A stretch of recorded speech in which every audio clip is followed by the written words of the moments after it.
The first stop for N'Keal Harry has come to an end. What does this mean for his career? Where did they miss on him coming out? We're going to get into that. Arnold Ebiketie, what's he going to do this year as a rookie? A lot of upside there. And what's going on with the supplemental draft? Is it over today on Locked On NFL Draft? You are Locked On NFL Draft, your daily podcast covering the NFL Draft. Part of the Locked On Podcast Network, your team every day.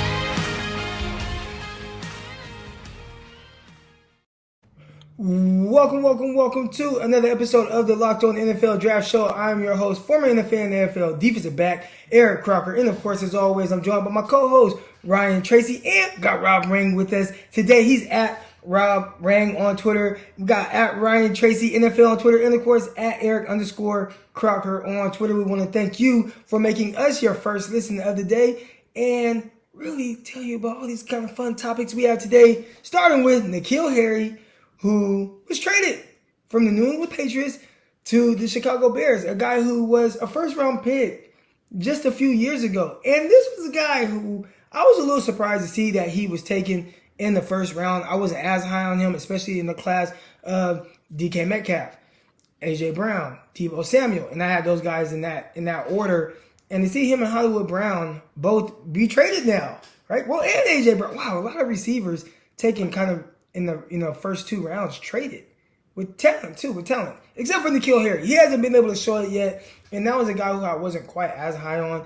I thought he lacked that separation and had to be a 50-50 monster, and it really reminded me of Dez Bryant, but like old Dez Bryant, like 28-year-old Dez Bryant. I was like, that's not the version of Dez Bryant you quite want, but that was how he had to win, and he had some splash plays in that Pac-12 that excited a lot of people. But with this trade, Rob Rang, when you see this happen, what was the first thing that went through your mind?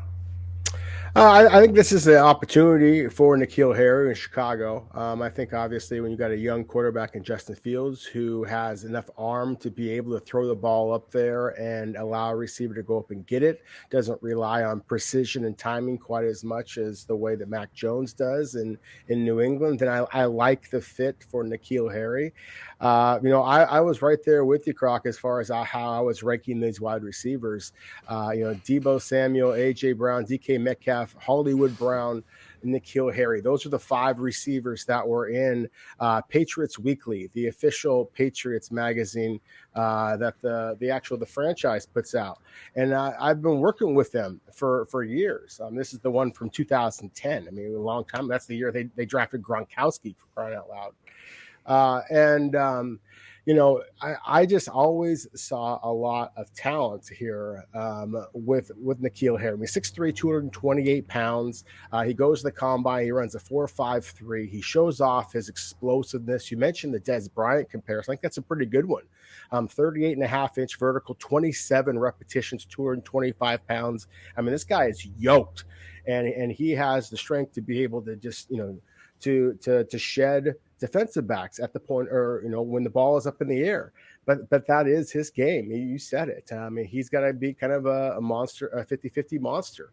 And so that obviously didn't work. It's obviously a little bit of egg on your face when you draft a player in the first round, and then a couple of years later, you got to peddle him off as a 7th round pick. But at the same time, I think this is a good football player. I think that he was drafted relatively appropriately. I thought that he would go in the late first to mid-second round. And let's see what he does now. Obviously, this is a bit of a wake-up call to N'Keal Harry. Let's see what he can do in Chicago. Raw. The first three words in my eval on him in 2019. I had him as a 3rd rounder. I was surprised quite negatively that the Patriots took him in the first. Now, this is not a problem for the player. The player needed development, and not to call out the Patriots coaching staff, but you tried to squeeze in, like you said, a 50-50 monster into a timing offense that he's not prepared to play. He wasn't. Herm Edwards said as much when he came out, that he's got a ways to go in terms of route recognition, the subtleties of stacking DBs, all the things that you need in that offense. So this isn't a surprise to me. The fact that the organizational standpoint, you have to take a 7th now to try to offload him and admit your error, I think at least gives you an idea of what the process has been for Bill Belichick and that organization. Now, on the upside, I agree with you. I love the fit. I think the ad-lib nature, the rely on your athleticism to go get the ball kind of thing that you're going to see from Fields. I love that fit. It's just, can the Patriots keep doing this and making misses, even if they're not, the guy's not a bust for certain. He's still got a lot of upside. But it's just not, when you make a mistake in the first round, that haunts you for a number of years.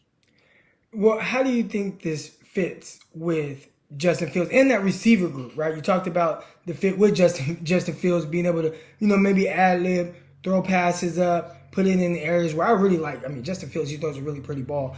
But the receiver group that they have there, it starts with Darnell Mooney. He's kind of the big dog there. They did sign Byron Pringle. They did draft Velus Jones. Then after that, I mean, and even then, those names right there is like, okay, that's cool. Daz Newsome, Equinemius St. Brown, Dante Pettis, David Moore. There's some names and guys that I feel like have some type of talent, but who is the guy for Justin Fields? Because everything's supposed to be about him right now. Everything is supposed to be about how to turn the page with this young quarterback and put him in the best situation to be successful. And so far, I feel like the offense has kind of gone backwards a little bit. Yeah, it probably has. And I can tell you this is my father-in-law is a massive Chicago Bears fan, guys. And when you get just asked, Crock, about who is that receiver that is going to be the guy for Justin Fields, I mean, he would have screamed Mooney. But at 5'11", 175 pounds, soaking wet, I mean, can you really rely on Mooney to be that guy? And that's why I do like this addition for the Chicago Bears, just because I think that the size of N'Keal Harry really complements Mooney well, and I think that it's the best opportunity that Justin Fields is going to get at this point. But I really think that Chicago needs to do a better job of getting some weapons for him. At least this is a step in that direction. Let me tell you, Mama was a Bears fan, and if it's not Matsui, it's got to be a wide receiver, and that's what would make her happy. I will tell you this. I like the combination of this group. Harry and St. Brown are the two that I want to watch because I feel like they're going to be a battle. I like Byron Pringle in what should be a possession role, a guy that can play underneath, let the attention go elsewhere, and move the chains for Fields. And then Mooney, what can he evolve into? Like you said, the size is a thing. But if you can turn him loose, you can get creative with him. I do think that this is kind of building out the width of this wide receiver group, and I think that's a plus for Fields. Yeah, I was going to ask you about Pringle and maybe his potential fit in this Bears offense and what happened with him in Kansas City. He was in his role, he wasn't asked to do a whole lot. He kind of was like that fourth receiver, and he'd kind of be that forgotten man on a certain play, and they'd get him the ball and he'd do some things. I liked him a little bit coming out of Kansas State. I remember him coming out. But do you see a bigger role for him? And is this a guy that potentially can be battling with N'Keal Harry for reps, or are they playing completely different positions? I think they'll play slightly different positions. The good thing about Pringle is he can play all three. In the 11 personnel package. That's not a problem for him. And he's got a knack. His best attribute that I think will help Fields is that when the play breaks down or the quarterback has to break the pocket, he's instinctive about finding the open holes. He will help the quarterback complete passes by doing that. And so I like him a little bit in kind of an underneath, like big slot kind of role. But I think you can move him around, and that should help everybody else as well. Awesome, man. New start for the big dog, N'Keal Harry. We're going to see if he can take advantage of that. But up next, we're going to be talking about Ebiketie, weak side linebacker, out of for the Atlanta Falcons, out of Penn State, rookie there, pass rusher.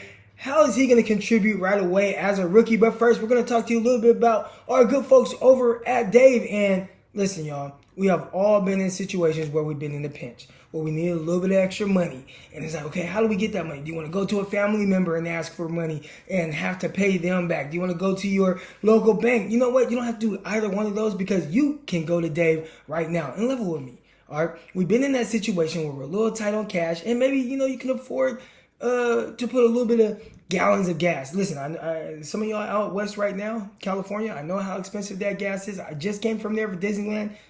Ooh, it gives me shivers just thinking about it right now. But Dave can help you with your gas. In hindsight 2020, you can't change the past, but if you can get a little bit of help from your future self, maybe you'd ask to borrow a little cash right now. And if you are going to do that, you're going to do it with Dave. Dave is a banking app that can help you get up to $500 instantly with extra cash.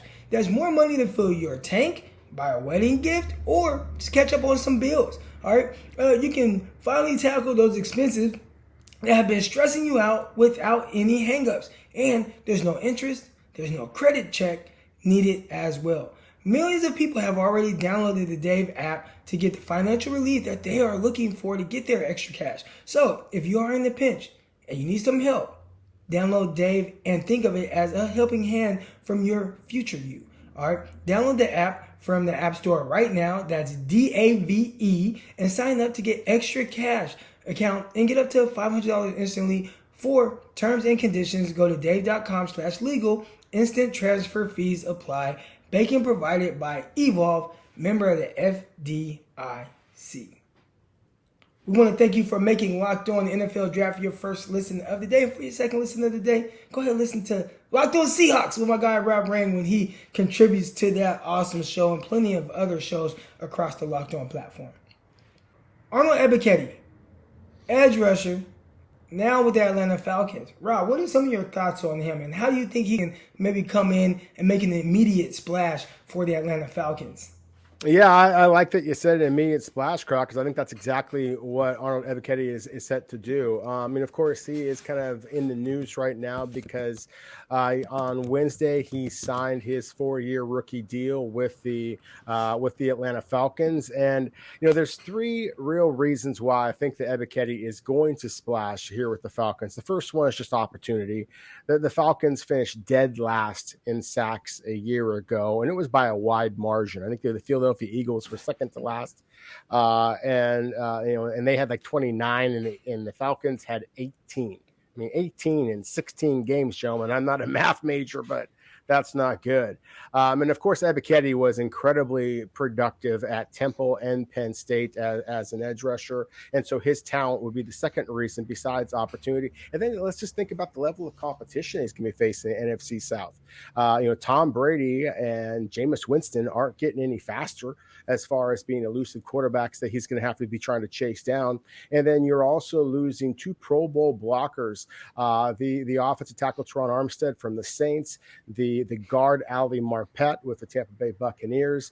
Obviously, as a guard, Marpet's not going to be going up against Ebiketie at 6'3", 250 pounds. But at the same time, it is going to force the left tackle Donovan Smith to pinch inside, and that's going to create some sack opportunities off the edge. So I think we're talking about a guy like Ebiketie who is as explosive as he is. We talked about the receiver N'Keal Harry a moment ago. Ebiketie's shuttle times, both his 3-cone and his short shuttle, are both faster than N'Keal Harry. I mean, this guy ran a 4.66, and he is grease lightning off the edge. So I really think we're talking about a possible defensive rookie of the year candidate for the Atlanta Falcons. And again, because there's such a need, then I think that he and D'Angelo Malone, the 3rd-round pick, I think that both of them could come in for Atlanta and really have a big-time season. Hey, for anyone out there that's listening right now, obviously we are partnered up with betonline.net. And right now I have their odds pulled up. And Arnold Ebiketie for Rookie of the Year, plus 5,000. So if you want to throw a little money towards Arnold Ebiketie and defensive players, I mean, you get a bunch of sacks, you can definitely be Defensive Rookie of the Year fairly, I don't want to say easy, but if he has a 12-sack season, that can win the award for him. Plus 5,000. I like those odds, and I'm glad that you brought him up today because I definitely would go be putting, a couple $100 down on him. Get some. When you look at some of these other guys, they might not be playing right away, or they might not get a bulk of the snaps. But I think when you look at what the Atlanta Falcons have, Lorenzo Carter on one side, and he had 5 sacks a year ago with the New York Giants. That's awesome. D'Angelo Malone, you have him out there as well. But man, I like Arnold Ebiketie's odds. I tell you what, when you look at it, what they're getting in terms of their paradigm, right? It's all about length here. All of it. Lorenzo Carter, super long. I think he was over 35 and a quarter if I have my measurements right.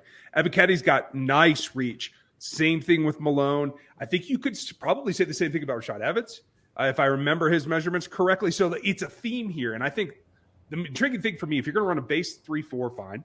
That's fine. If you want to get an even front on passing downs, that's great. But I'll tell you this, with those three guys in Carter, Ebiketie, and Malone, you can look at a NASCAR package or a mush rush kind of situation that could really get home because they're all good in the first step and they all have the length to attack the outside shoulder, those tackles in particular. If you let one of those guys loop and come inside, I really like his odds. And I think Ebiketie's got functional strength enough to do that. And so maybe he can develop a counter, which is one of the things that I had on my scouting report that I wanted to see more from him, is a consistent counter when they do overset and beat him to the outside edge. So I think there's room to move there. But if he does that, he's got enough distraction on his defensive line group to really get close to that rookie of the year kind of status.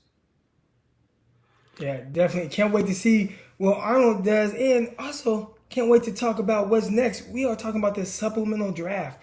And is it dead? We're going to talk about that and much more when we come back. All right, Rob, the supplemental draft. This is something where, and I started, doing a little research and looking.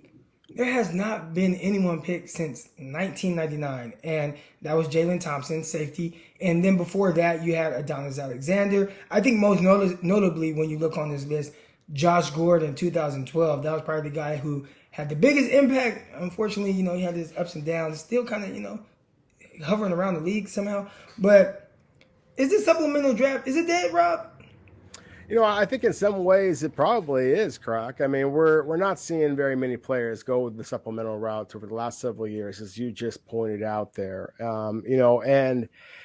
I think that it is dying, certainly, just because of the fact that so many of the players that have been eligible for the supplemental draft had basically got themselves in trouble with their collegiate team and basically were stuck. And now they were going to make themselves eligible to the NFL. Because let's make sure that we're clear about what the supplemental draft was.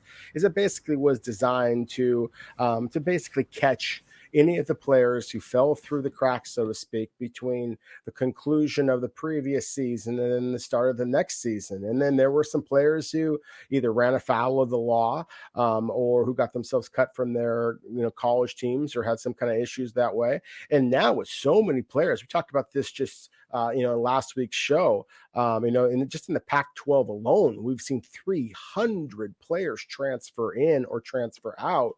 With that type of movement, then I think that any player that gets himself in the doghouse with his coach can just transfer somewhere else. And so unless the player has some type of legal issues, and considering the way the NFL teams now, with the way the cameras have everybody, you're able to kind of see what's going on, and teams being very, very concerned about taking that, kind of a stain on a public relations standpoint of investing a draft pick in a player who has some type of legal issues looming. I think that those things have kind of contributed to the likelihood that the supplemental draft is going to be an increasingly non-relevant issue if they don't outline it just in general. I call it the boss villain, because I agree with you. It just keeps taking hits and taking hits. It's got knife sticking out of its back. It's got bullet wounds, but it just won't die, because there will be those situations where there's going to be someone in a legality situation where they can't find a second home. There's nowhere to transfer to because nobody's going to take them. So I can see the powers that be in the NFL, the old school dogs, that it's been a crutch just in case. I don't think they'll do away with it. So we're going to see it limp into deep into scene 3 of whatever your favorite Marvel movie is. And he's just not going to go away until they put him out of his misery. It's going to take a while, I think. All right, we'll see if there's any impactful guys that end up coming out of the supplemental draft in the upcoming years. But guys, it's been fun. Short episode today. But we do want to thank everyone for tuning in and making us your first listen of the day. And for your second listen of the day, again, I told you earlier, Locked On Chiefs with my guy Ryan Tracy. You got Locked On 49ers with myself and Brian Peacock, and Locked On Seahawks with Rob Rang. But that's going to do it for today. We'll see y'all tomorrow. Peace.